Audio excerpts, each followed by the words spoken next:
Hello, I am here with Michael Clinton, the author of Roar, and I cannot wait to talk to you about this. It is a wonderful book. It inspired me, and actually I've already bought several copies for several of my friends who are roaring into the second half of their career. But Michael has an incredible background. He has done so many amazing things, and I'm so excited to jump in with you today. So Thank you. It's great to be here with you. Thanks so much. Yeah. So speaking of your background, right. give us a synopsis of how you got your start, because I think it's an amazing story. So probably not like many others. I was a freshly minted college graduate, came to New York with $60 in my pocket, a couch to sleep on for 2 weeks, and a little more, and wanted to be in the magazine publishing business, and literally started at the bottom and worked my way up through some exciting jobs, publisher of GQ, president and publishing director of Hearst. I got to launch the Oprah magazine, Food Network, HGTV. I was the chairman of the Magazine Publishers of America. So I had a very rich and fulfilling career as a magazine publishing executive. And this kid from Pittsburgh who showed up in New York City with no contacts and $60, and here I am. So it can be done. It can be done. It can be done. And did you know from early on, when you were in college, that you wanted to go into magazines? That was the dream.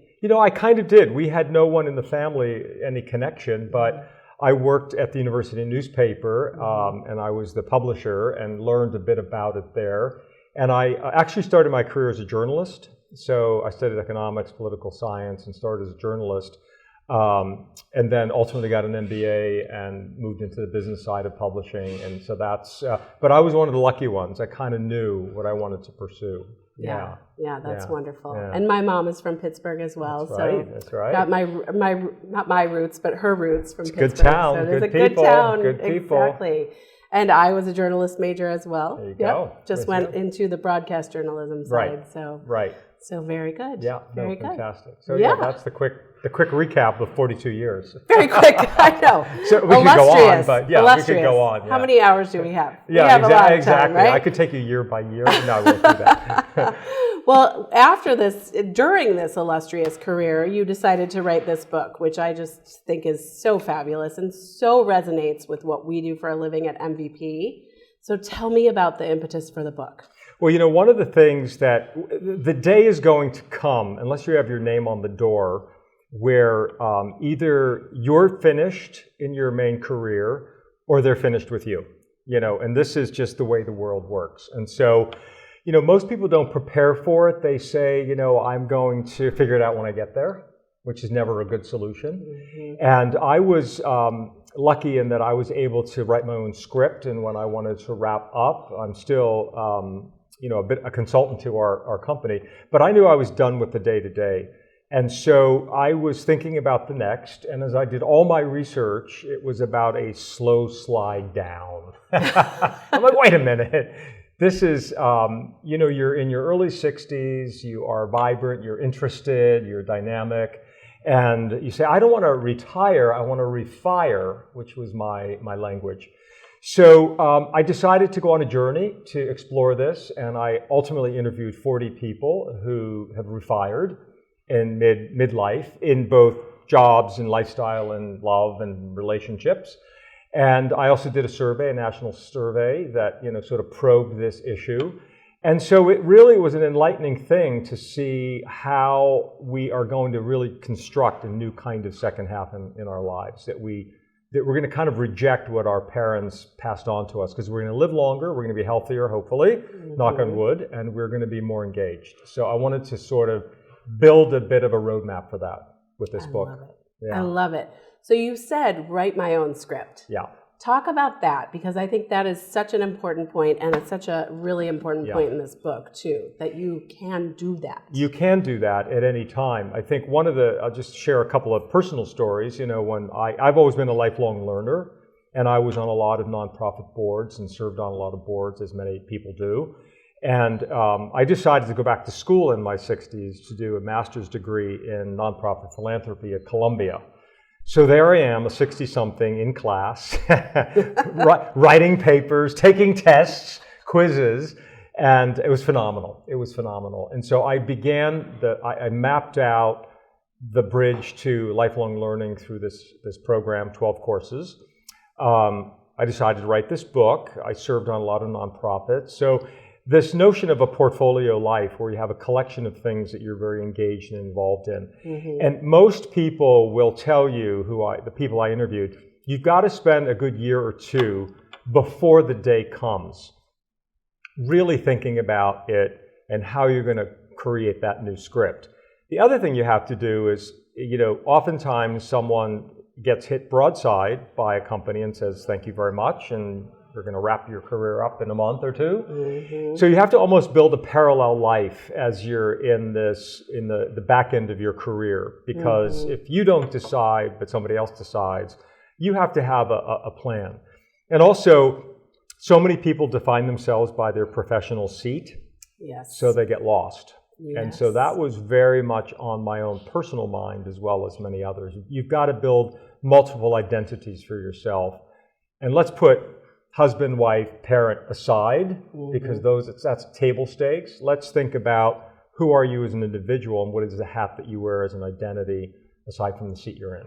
Yeah. So important stuff and hard work. It's hard work. Important stuff, but actually it keeps you alive, right? And keeps you excited. And I think you call it layering, we call it a side hustle, right? What's your side hustle? What do you want to do when you retire? But talk about the layering that you talk about in the book. So, when I was a 39-year-old publisher of GQ, great job, but all I was doing was working. I had a great family life, but I was working. And I said, I am the most boring human being on this planet. Not only am I boring, but I'm bored with myself. So I decided to climb on Kilimanjaro when I turned 40, take a race car driving class, and take a flying lesson. And I became a pilot, and I climbed many mountains. I didn't do the race car driving thing. And I was like, Eureka, my 40s are going to be my adventure years. So that became my layer. And my layer was pursuing all of these great adventurous things in my 40s, flying, traveling the world, climbing mountains, doing things like that. And then when I turned 50, I decided that I was going to do a photography show. Actually, I didn't decide. A friend of mine decided. She said, you're going to do a photography show because of all your travels. And I said, but we did it. And I did it for a fundraiser. And it was pretty successful. And so I said, I'm going to start pursuing photography in a serious way. So that became a layer. I ultimately did many more shows. I published 8 books of my own photography, or the publisher published them for me. So I built this whole other layer. So you got this layer cake, and you keep pursuing your career and your family life, but your adventure years and your photography. And this layer just becomes a lifelong layer. So all of a sudden, when I stepped out of my seat, my great professional seat, I was a photographer, I was a pilot, I was an author, I was a marathon runner, I was many things aside from being a publishing executive. And that is a great script for people, getting back to that word, to develop at any time in their life, whether you're 25 or you're 65. You can develop that layer at any point and become an expert or really accomplished at something. Yeah, I love that. And I think that's good advice for people who are in their 20s as well, right? Yeah, absolutely, No, I think so too. Follow that. Malcolm Gladwell said that you need 10,000 hours to master something. That's sort of and if you think about that, you can do that if you're 60, 70, 80. I mean, you can really be the best person in that thing that you choose to master. Yes. And you'll be very fulfilled by it, as I have been. Yes. And I have to, we talked about this earlier, but a shout out to my 95-year-old mom, who was an artist and a dancer, as she was getting older. Her hands are too shaky to do fine art. Now she's doing collage. There you go. Right? Well, I love to say that Grandma Moses didn't start painting until she was in her 80s. And, as she would sell them for literally 15 cents. And of course, one of her paintings sold for over $1 million in auction not too long ago. So she had a 20-year career. I think that the thing that people don't think about is your first career may last 30 or 40 years. And that's great. But you don't have to have a second or third career or a hobby that lasts that long. You can start something at 70. In the book, I write about a fellow who did his first marathon at 82. And I watched him cross the finish line in Toronto. I had run that marathon in 2011, and he finished as the first 100-year-old to cross the finish line of a marathon. I'm like, wow, I want to be you. Amazing. I want to be you. Fauja Singh is his name. He's still alive. He's 110. Oh my God. Doesn't run so much anymore, but he still has the record. So amazing. You can start anytime. You can. And that's something that you talk about a lot with these 40 people that you interviewed. Right. How did you find these 40 people? I mean, I found them through, I knew some of them, word of mouth, social media. I hired an assistant who went out and found people for me, and I wanted it to be people from all walks of life too. I didn't just want it to be New York City professional people, which is the world I live in. I wanted it to be everyday people and people who lived in all parts of the country and had different kinds of experiences. Some were not college graduates, some were PhDs, it ran the gamut. And so it was important to me to make it a democratized representation, because the point I wanted to make is that you can do this regardless of where you are right now. And a lot of people who are 50, let's say they didn't go to college. They say, well, I don't have the money to go to college. The reality is there's an enormous amount of money that's out there for people in midlife. There are Pell Grants and federal grants, and many states you can go to college for free when you're over a certain age. There are lots of ways to do it if you really put your mind to it. One of my favorite stories in the book is a woman. She was a college graduate. She was a 53-year-old book editor, undergraduate degree. And she decided she wanted to become a doctor. And you know what that journey is like. Yes. So she tells her story. And by the way, she got it all funded through grants and scholarships. Her marriage broke up. She had to go to medical school in the Caribbean because she faced ageism in the American medical school system. She's in her 60s now, early 60s. She's a doctor. And she said, I may do this for 20 years. And it's okay, because I'm going to have a big contribution and I'm going to fulfill myself. And that's really a great story.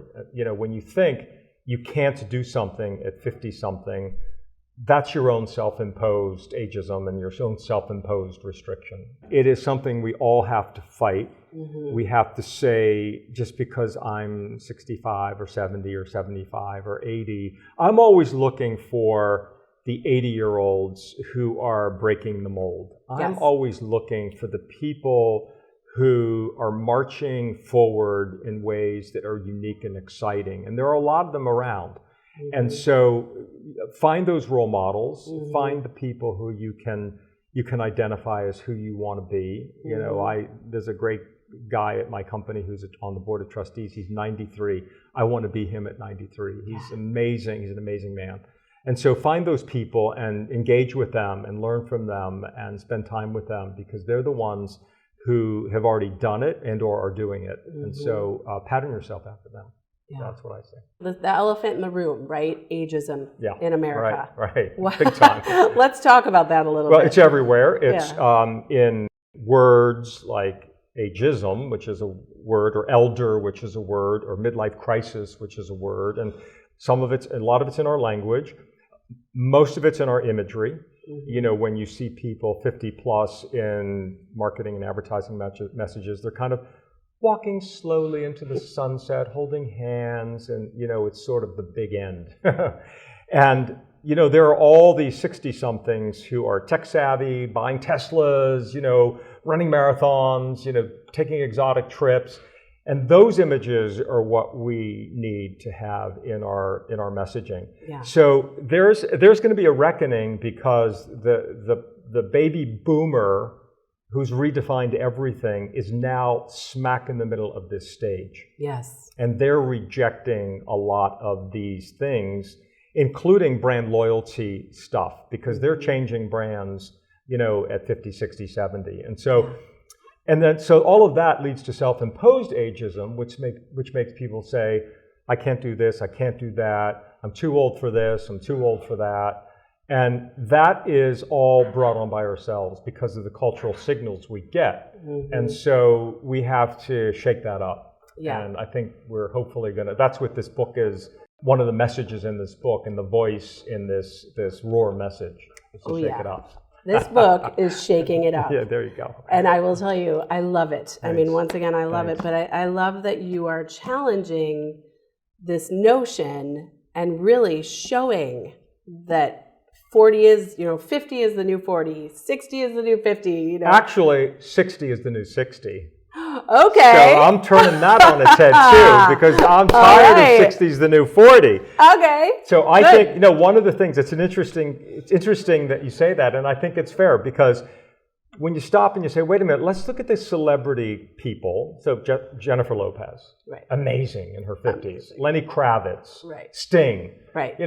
These are people who represent the new person at their age. So we have to be proud about being 60 or 70 and say, hey, I'm the new 60, and this is what 60 is. And so then people go, oh, they kind of get a different image.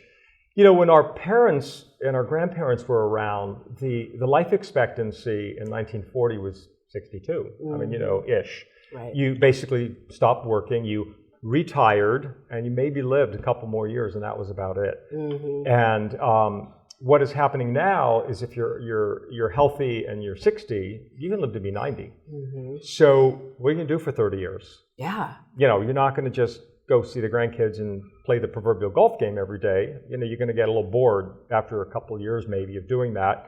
Some people won't, but I think most engaged people will say, I need to think about something else. That means second careers, that means new loves, that means new lifestyles, that means turning things on their head. You don't have to move to Florida. Yeah. You can stay in your community and have a rich life there. Yeah. You don't have to move to an adult community. You can stay in an intergenerational. This is all happening already. Developers are creating intergenerational communities. There's huge things happening in aging at home and not going into the nursing home, system. Right. But with technology and medical advancements, this generation's going to want to age at home. And it's going to be a very different set of criteria that we'll create. We'll set the trend, because those boomers always do in one way or another, because they're so focused on themselves. And then their children and grandchildren will refine these new life cycles that we're going to start seeing as people say, you know what, I'm going to start a new career at 65, as opposed to I'm going to sail off into the sunset. I really liked when you talked in the book about owning your story. Yeah. It really resonated with me, because we tell our coaching clients that all the time. Right. So tell me your thoughts on that. It's a great question, and it's one of my favorite chapters, because first of all, you have to own where you came from, and you have to own where you are. Yes. So, I came from a poor working class family, and I would, in my younger adulthood, I was didn't really think about it, talk about it, own up to it. But now it's my pride and my emblem, because of fortunately I've had success in my life. But you also have to do this brutal assessment of where you are right now in your career, in your life, with your family, with your community, and that's hard stuff to really. And there's some little quizzes and some tools and some resources in the book, because the book's a combination of inspiration and actionable items. Yes, so that you can really act on things. So there's a process you can take through the different tools in the book. But you also have to own your health numbers. The average 50-year-old, mostly guys, you say to them, what is your cholesterol? What is your heart rate? They're clueless. And I hate to be talk about my gender that way, but most guys don't pay attention the way they should, because oftentimes mom and or wife are the caretaker, the health caretaker, right? And dad sort of goes off to the side. But knowing those numbers and knowing where you stand in specific metrics. And it goes beyond metrics. I mean, I've had skin cancer twice. I've had 3 friends, all male, who've died of skin cancer because they have ignored spots and things and they're on their bodies. Yeah. And so being mindful of your health, it's that old adage, it's fundamental. Know your financial numbers. What kind of monies do you need? Know your goals. Know your end number. If we're all lucky, we'll live to be 90. Yeah. And or more. Or more. Yeah. This is the 100-year life is coming.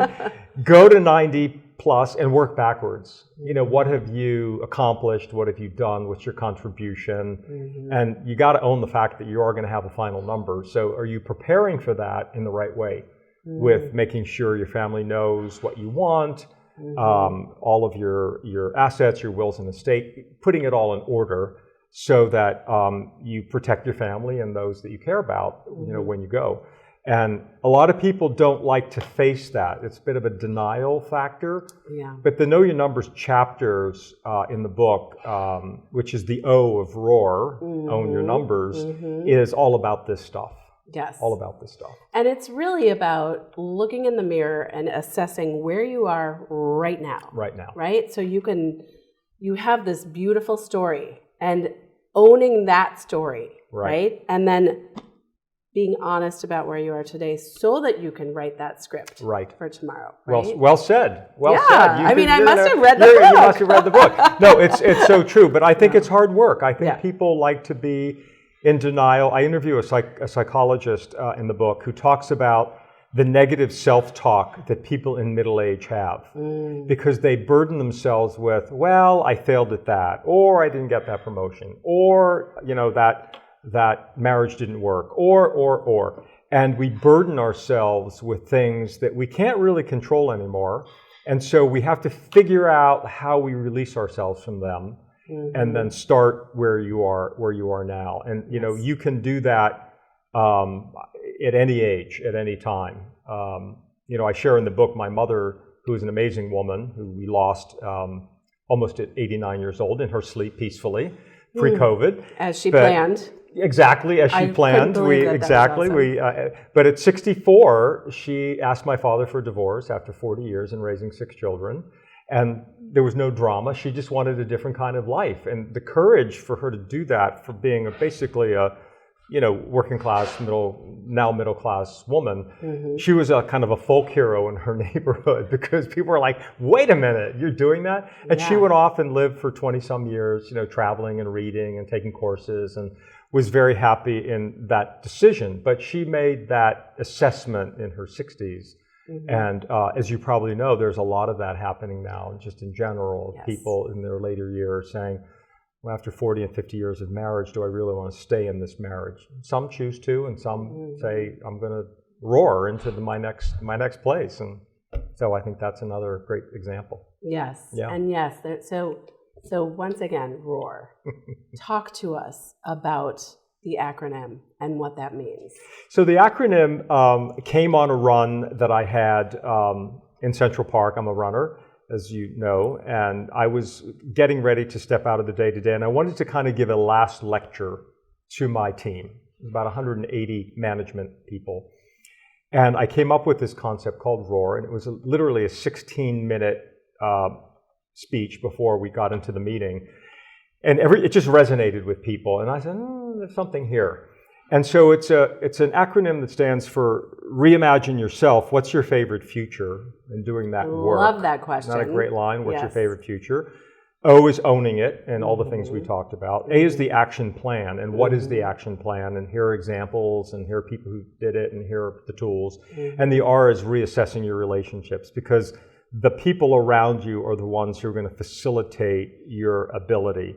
I had a talk recently, and a woman asked a question. She said, I'm in my 50s and I want to go back to school, and my teenage kids are giving me a hard time about it. And I'm like, why? Teenage kids. Yeah. You know, she was like, they want my attention 100%. I said, well, that's an issue. You got to sit down and explain why it's important in your decision for you to go back to school, and get those people around you, your sort of posse, if you will, who are going to support you and help you move to the places that you want to move to. And so that chapter is all about the reassessment of all kinds of relationships, not just your family, but your community, your work relationships, et cetera. So it's prescriptive. It's very it's a simplified way of following a process to allow you to pivot and or change, or make a decision about change in midlife.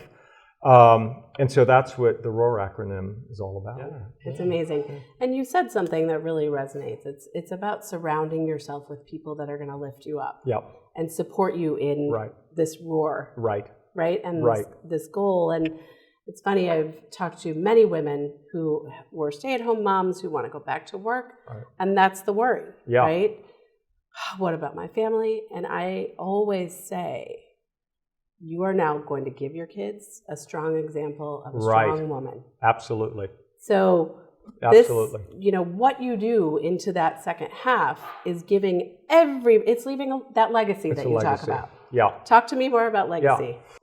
One of the things that people always ask me is, how do you do everything that you do? Because I do a lot, and I've had a lot of, I got a lot of layers. But, I think in my business, we have a really important word called editing. And when you sit down, I always say to people, spend a week and think about where you've spent your time and how you've spent your time and where you've spent your time and how much of it would you say was productive. We all need our downtime in one way or the other. We find our form, we find our energy source. But if you edit your life so that you're really, and I think as one lives longer, you notice I said that, not get older, but live longer. You do get this, talk to anyone in that stage, and you do get this sense of urgency about time being an amazing commodity that you have to really optimize. So I say edit out the stuff that is superfluous and not relevant. And we all have that friend that we had in college who is now 25 years later, and you're saying, is this friendship? It's just there because it's a habit and it's not bringing any it's tough, but it's not bringing value or it's not bringing satisfaction. And edit people, edit wasted time. I'm as guilty as the next person in terms of, scrolling through my phone and looking at everything, Instagram and Facebook. But, you need to be on all of those multiple hours a day, really. And, read a book, learn something. It could be this book, it could be another book. But read a book, learn something, become a lifelong learner, take a course. Do something that is out of your comfort zone. And that creates examples, as you said, for not just the kids in your life, but the neighbors and extended family and coworkers and all of that. And you'll become known as that person who really did a lot and accomplished a lot and led a very rich and full life. So legacy is about that. Yes. Yeah. So Michael, tell us a story about that promotion. Well, I was on a great path in my company, and I was hoping to get a promotion. I got a promotion, but I didn't get the promotion. You got a promotion. I got a promotion, but not the promotion. And it kind of stopped me in my tracks because I thought this would be a good next step for me. And I called on my father, who's my, great supporter and advisor, and my father's brother, who happened to be visiting from Australia, and we had a little, family powwow, and my father said, give it a year and see what you think. Don't be hot-headed, don't get your ego out of it, all that good advice. So I decided to give it a year, which turned into 8 years with the fellow who came in to be our global president, and I was basically the US president and publishing director. So the promotion was the global president originally. And we had a fantastic partnership. I knew him, so it wasn't like he was a stranger. I knew him from the industry. From day one, he treated me as an equal and a partner. We built an amazing growth in the company, huge profit gains, great P&L, great expansion of the business, all good things. And so it was, sometimes when you don't get hot-headed about, gee, I wanted that, and so I'm going to take my chips and leave. Sometimes, you really find that you can have an amazing, amazing career. And over the years, I had many calls from companies asking me if I wanted to come and be the global president or whatever. And I decided not to. I decided that I was really happy. And I think satisfaction and fulfillment in a job and with people you do it with and in the company that you like is the road to happiness. Happiness is a very ephemeral thing. It comes and it goes. But fulfillment and satisfaction are the end game for me.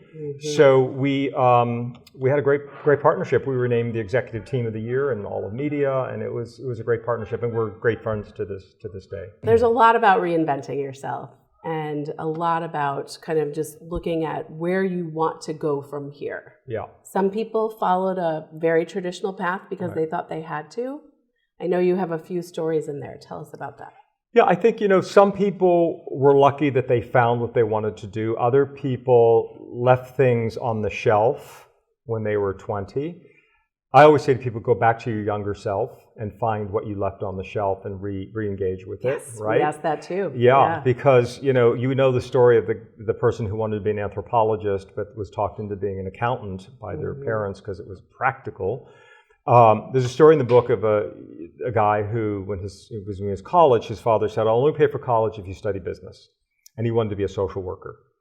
But he went and studied business, and he was in a business career for 25 years, and at 50 he had a total meltdown, and he decided to take a leave, and he took some trips, and one of the trips he took was to Peru, and he did the ayahuasca ceremony, if you're familiar with that, which is a bit of a hallucinogenic, thing. And he said, I was sitting on a rock, and I looked across the pond, and I saw my 16-year-old self, and I said, I'm so sorry I abandoned you.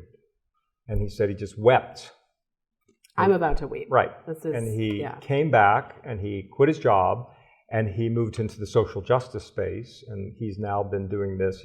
He started a social justice nonprofit, and 7 years in, and he is loving every second of it. And so he was one of the lucky ones because he really made a quick turn to really go to where his North Star was versus, well, let me slog this out for another 15 years in a business career, so that I'm doing the right thing by everybody. But he made the bold decision. And so there are a lot of stories like that in the book of people who made the bold decisions because they could no longer ignore the little voice in the back of their head that gets louder and louder. Yes. And that voice when something isn't working and you have to make a change. Yes. Yeah. And I think this book is really, really about listening to that voice and knowing deep down inside what you want next and writing that script. Yeah. Right? And taking action. I mean, there's so much wisdom in here, and I feel like we could spend hours and hours talking about this. But I would love to hear a little bit more about where you go from here. Well, it's a great question because 68 is the new 68. Yes, and yes, I'm 68. Yes, So I newly minted master's degree at Columbia. On multiple boards, still running marathons, I have a partnership with a vineyard in Argentina, so I'm a wine grower. I have multiple identities, as we talked earlier. I think that what I've learned in writing this book, which I'm proud of the book, and I'm proud that it's a bestseller and it's sold out, and they're back to a second printing, and so and I think what I realized in writing this is I've hit a really meaningful nerve and chord with so many people who are really thinking about their second half in new ways. And so I think one of the things I'm going to do is build this out. I'm going to extend the storytelling through newsletters and learning courses, and I'm in the big middle of sorting that through. And it wasn't something that was my plan, quite frankly, but sometimes life brings things to you that are the aha moment, and you begin to realize that this is a course that you want to take. And that's opening yourself up to the universe of things that come to you. And things come to you at all times, in all ways. And so that has come to me in a very profound way. And so I think I'm going to expand on that, a bit more over the next couple of years. I think that's great. I think people are hungry for this. Yeah. And I think of it like, especially with you and your career, you were like a thoroughbred horse. Right. Running, winning races. And then at a certain point in your 40s, you took the blinders off and you were like, wow, I could do this, and this, right? And that's what you're trying to tell people in this is take those blinders off. You can do it. Yeah, and you also have to train the people around you. You have to train your partner, your family, your parents still, your bosses, your colleagues. You know, when I was 40, I basically said to my bosses at the time, I'm going to take every single day of vacation because I'm going to take an adventure trip somewhere. You know, I've now been to 124 countries around the world that I started when I was 18. But every year I have a group and we take an adventure trip, and like this is what we do. And so I've always made it very clear to the people around me that this was important to me. And we all know that story of having to go to our sisters or cousins for Thanksgiving every year. And we're like, do I have to do this again? And so I think you have to break that mold sometimes and say, I'm going to go take a trip. Yeah. And you want to come? Yeah. And, you know, have the courage to do that. And I think you really then pull a lot out of your life experience that is very much, you know, yours. That is what gives you the meaning. So find what works for you. What works for me isn't going to work for you, but find what works for you and train those people in a nice way. Yeah. You know, my friends know I don't do brunch. You know, I've trained them. I don't want to go spend 4 hours. You know, I'd rather go run in the park and do something. So let them know what you want to do. Yeah. What your priorities are. Right. Yeah. It's interesting. I like that, training your people around you. Train your people. Yeah, there's a lot of training that has to go on in families. Yeah, train your kids. You got to train everything. Exactly. Yeah. So, if you have words of wisdom for somebody just coming out of school at 21, to somebody just coming out of school at 60-ish, right? What would that be? Would it be the same words of wisdom? Yes, I think, well, the 20-something has an advantage because if they follow the advice, they'll have a longer, you know, runway, if you will. But the thing that I would say is don't lose sight of that North Star. Don't lose sight of that North Star. I always talk to parents, you know, friends who are like, my kid just graduated from college and she wants to be an actress. You believe that? I'm like, you got to let her do it. Yes, please let her do it. And maybe something will happen, maybe something won't. But if she's 40 and she never did it, she's going to be frustrated. So support her. Support her and let her do that. And I think if we follow our North Star, and it's hard because we have all these other influences coming at us, but if we follow our North Star, there's a great book. It's got a somber title, but it's filled with wisdom. It's called The 5 Regrets of the Dying. And I write about it in the book. And it's a hospice nurse who listened to many, many people as they were leaving the world. And the number one thing was, I wish I had been more true to myself. I wish I had not listened to all that noise because at the end of the day, it's really the fulfillment of one's own being that's going to give them that satisfaction. I hope that when my day comes, I hope I can reflect on my life and say I had an extraordinarily full and satisfying life that my family and my friends and everyone supported, and that I had a valuable contribution to all of them and to my world at large. Then that is the best thing you can ask for, right? Absolutely. So I think that's be true to yourself. Yeah, and we call it at MVP to follow what lights you up. There you go. You know, that inner light. Absolutely. Right? That is. I like that. There are times where your light might dim a bit, but it's up to you to recognize that and new lights come up. And new lights come up. Yes, and you can get really like ignited. All of a sudden, you're like, whoa, where'd that come from? Yeah. I love the story. There's a story. It's one of my favorites too. It's an NPR. I was listening to an NPR story. He's 104. Oh yes. And she's 100. Yeah. And they're a new couple. Yes. And they talk about what it's like to be a couple at 100 and 104. And she said, I basically wake up and I look over and see if he's still breathing. And if he is, we have another day together. And I think that's, but I think long live love. Yeah. They're having a great time. And so that comes out of nowhere at 100. Beautiful. Yes. I love it. Beautiful. I love it. What a way to live. Yeah, no kidding. Yeah. Just the same, I mean, no matter what age you are. Right. You wake up, the person you love is breathing next to you. It's a good day. It's a good day. Yeah, it's true.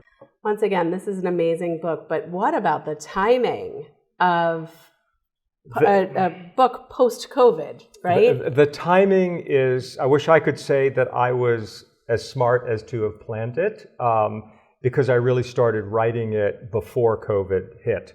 But as COVID hit, I realized, as we all did, that we were going through this existential period where we didn't know what was going to happen.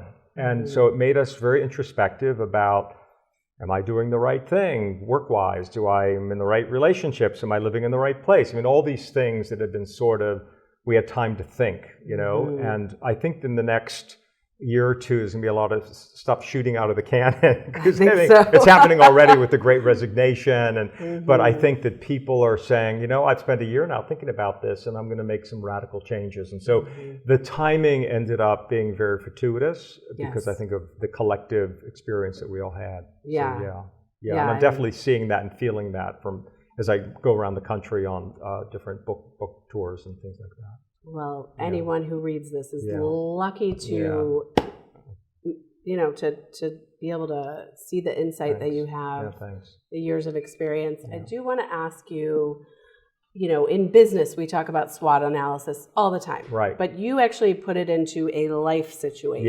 Yeah. I think SWOT is applicable to a personal life. So strengths, weaknesses, opportunities, threats. We know what we're good at, and we know what we aren't good at. And some of that is emotional things. I have a friend who admits the weakness in being able to cope with things. And he said, I don't have coping mechanisms. Okay, that's a weakness. So let's start with identifying it, and how do you fix it or develop it or whatever. We know what our strengths are, certainly. We know that notion of an opportunity and when the opportunity strikes in any aspect of your life. One of the great stories is a true story. I have a friend whose mother was long time widowed, and she had a group, three women who went to the opera. They live in Houston. And the two women decided they weren't going to renew, and she decided to get her own ticket. And in walks a gentleman and sits down next to her and says hello, and a recent widow, and now they're married 20 years. And they met in their 60s, late 60s, and they're now in their late 80s. And it's a great story. It was an opportunity that she sort of was open to. And so it can happen in your personal life, in your work life, we know when things are in front of us that we say, that's right for me. And, obviously you have to have good judgment of whether or not, because sometimes you shouldn't go there because of, let's just say in a relationship, but that's another story.